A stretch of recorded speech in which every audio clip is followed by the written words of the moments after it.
Hey guys, and welcome back to the channel. Today we're going to be talking about a popular comment theme on my channel, and that is, can you tune, can you flash, can you do whatever, can you tune the ECUs on automatic CVT Subaru WRXs? I'm going to do a quick overview of what tuning is, why it's important, why people want to do it, what value it adds to your car and to your driving experience, and I'm going to go over kind of the risks, returns, rewards, and whether or not you can tune a automatic or CVT Subaru WRX. And like always, guys, before we get started with the video, if you haven't already subscribed to my channel, please consider subscribing if you're interested in WRX or automotive content. For those of you guys who know where I am, I'm in the Northeast. It's a hot summer day and it's raining, which means rain jacket with long pants because I'm coming from work and it's super hot and uncomfortable, and it's a little bit cloudy, so the lighting isn't great. So sorry for all that, but we're going to keep going and film this video. What is tuning? What is flashing? So every car is a computer system, the ECU. The ECU does all the important things in our car that allows it to be safe. It regulates fuel ratios, it regulates driving, dynamic controls, the kinematics of the car, and kind of everything above. It controls everything.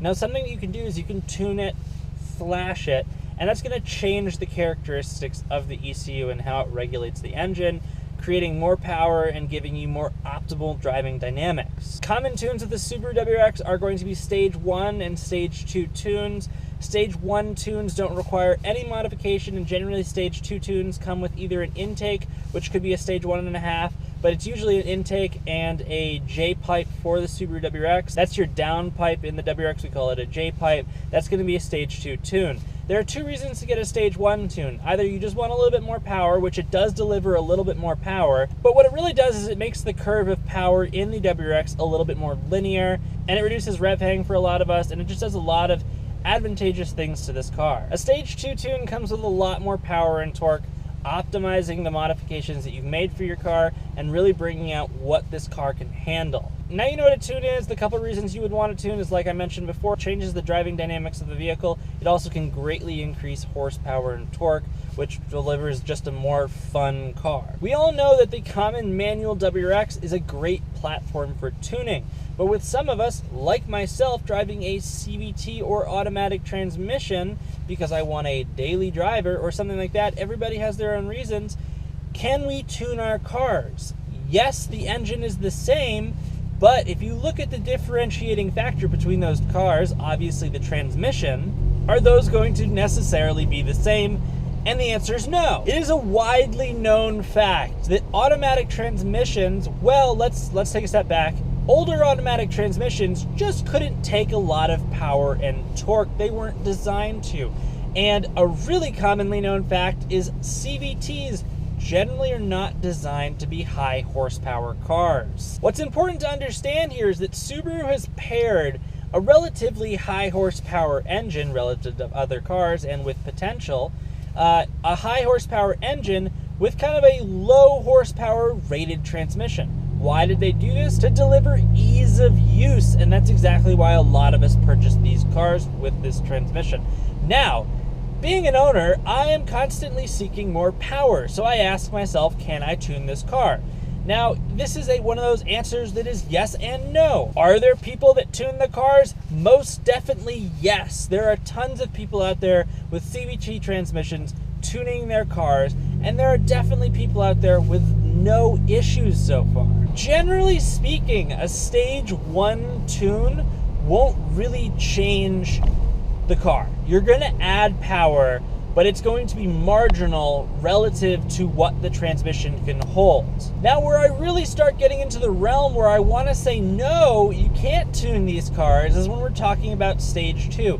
Basically, if you want to add an intake or a J-pipe, a downpipe, you start getting into the realm of the power is going to be a little too much. Well, power and torque being what's important here, is going to be a little bit too much relative to what the transmission can hold. Now, I continue to use the word relative because it really is relative. You could go Stage 2 and have a very conservative tune just because you want to have those modifications on your car, and then yes, probably it's not going to be an issue.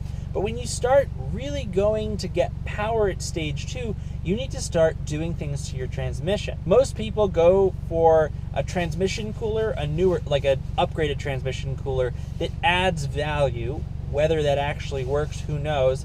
There are some very localized results. You'll see people really running these cars making a difference, but those people that aren't really running these cars and really pushing them, I don't know if that's going to add a ton of value. The other thing is upgrading the torque converter, and there are a handful of companies that make aftermarket solutions for that.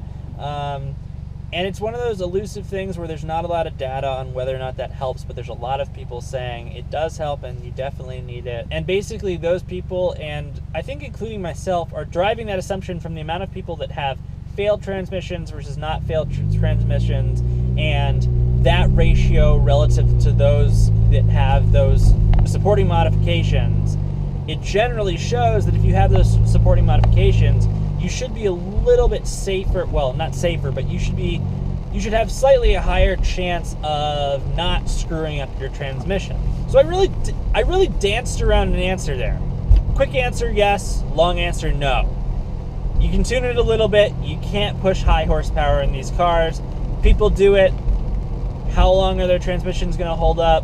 Who knows? It's a lot easier to do maintenance on a manual transmission. It's easy to upgrade the flywheel, upgrade the clutch, do things like that. It's much harder in these automatic CVT transmissions. I hope for you guys that keep asking those questions, I've clarified kind of what's okay, what's not okay, and definitely know a tune is going to, not void, but it's not like, if you submit a warranty claim, if something goes wrong and they find out that you have tuned your car, you're not going to be getting those parts that tune affected covered under warranty. I hope that I answered your questions of kind of like, what are the tunes and can you have them, and kind of where that line is.